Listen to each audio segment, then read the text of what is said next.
Genesis chapter 19, the destruction of Sodom and Gomorrah. The two angels came to Sodom in the evening, and Lot was sitting in the gate of Sodom. When Lot saw them, he rose to meet them and bowed himself with his face to the earth and said, "My lords, please turn aside to your servant's house and spend the night and wash your feet. Then you may rise up early and go on your way." They said, "No, we will spend the night in the town square." But he pressed them strongly, so they turned aside to him and entered his house. And he made them a feast and baked unleavened bread, and they ate. But before they lay down, the men of the city, the men of Sodom, both young and old, all the people to the last man, surrounded the house. And they called to Lot, "Where are the men who came to you tonight? Bring them out to us, that we may know them."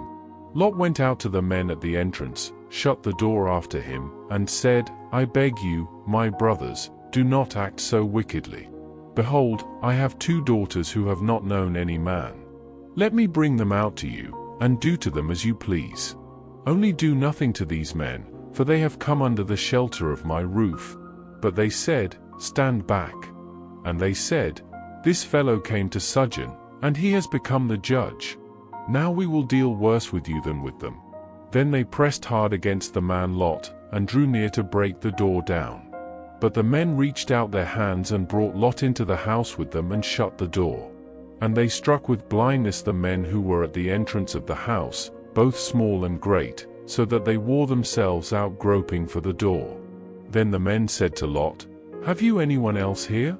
Sons-in-law, sons, daughters, or anyone you have in the city, bring them out of the place. For we are about to destroy this place, because the outcry against its people has become great before the Lord, and the Lord has sent us to destroy it." So Lot went out and said to his sons-in-law, who were to marry his daughters, "Up, get out of this place, for the Lord is about to destroy the city." But he seemed to his sons-in-law to be jesting. As morning dawned, the angels urged Lot, saying, "Up, take your wife and your two daughters who are here, lest you be swept away in the punishment of the city." But he lingered. So the men seized him and his wife and his two daughters by the hand, the Lord being merciful to him, and they brought him out and set him outside the city. And as they brought them out, one said, "Escape for your life. Do not look back or stop anywhere in the valley. Escape to the hills, lest you be swept away." And Lot said to them, "Oh, no, my lords. Behold, your servant has found favor in your sight, and you have shown me great kindness in saving my life.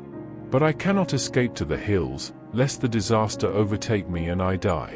Behold, this city is near enough to flee to, and it is a little one. Let me escape there, is it not a little one, and my life will be saved?" He said to him, "Behold, I grant you this favor also, that I will not overthrow the city of which you have spoken. Escape there quickly, for I can do nothing till you arrive there." Therefore the name of the city was called Zoar.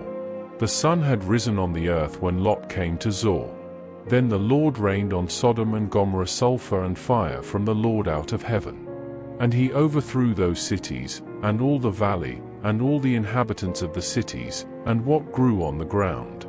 But Lot's wife, behind him, looked back, and she became a pillar of salt.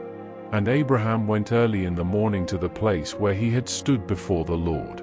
And he looked down toward Sodom and Gomorrah and toward all the land of the valley, and he looked and, behold, the smoke of the land went up like the smoke of a furnace.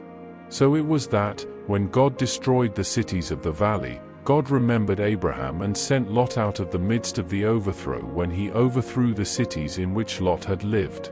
Now Lot went up out of Zoar and lived in the hills with his two daughters, for he was afraid to live in Zoar. So he lived in a cave with his two daughters. And the firstborn said to the younger, "Our father is old, and there is not a man on earth to come into us after the manner of all the earth. Come, let us make our father drink wine, and we will lie with him, that we may preserve offspring from our father." So they made their father drink wine that night. And the firstborn went in and lay with her father. He did not know when she lay down or when she arose. The next day, the firstborn said to the younger, "Behold, I lay last night with my father. Let us make him drink wine tonight also." Then you go in and lie with him, that we may preserve offspring from our father. So they made their father drink wine that night also. And the younger arose and lay with him, and he did not know when she lay down or when she arose. Thus both the daughters of Lot became pregnant by their father. The firstborn bore a son and called his name Moab. He is the father of the Moabites to this day. The younger also bore a son and called his name Ben-Ammi. He is the father of the Ammonites to this day.